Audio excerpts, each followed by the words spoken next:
13 sentyabrda 1989 жылы Улуу Кыргыз Республикасынын мамлекеттик тили кабыл алынган.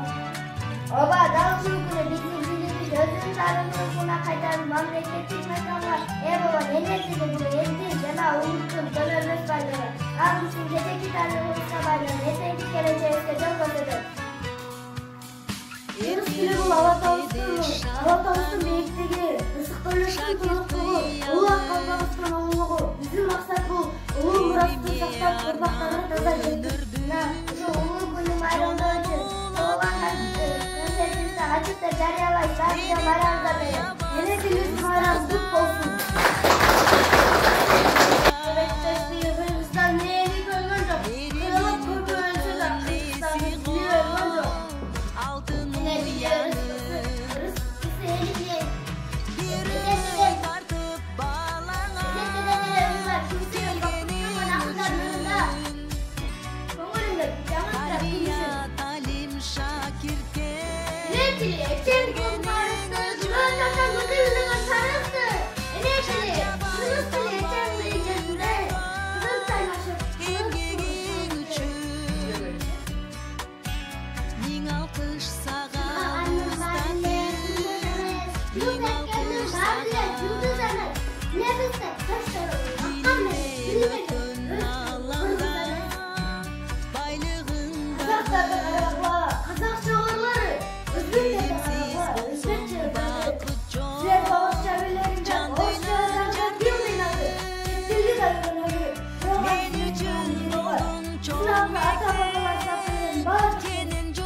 Ançıda aydatılan akıl var, ırgız bol, ırgız çalar, kандай akıl var.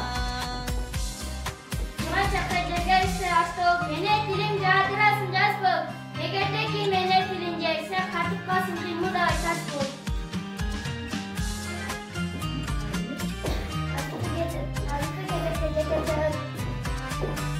Umutsuzun ayrılmasın bizden alan, biz babalardan murat kalan. Özel görmez dilim baban için, kırmızı yaşap gelen kayıtlardan. Enetil arşucanın dilim o, enetil cürümüzün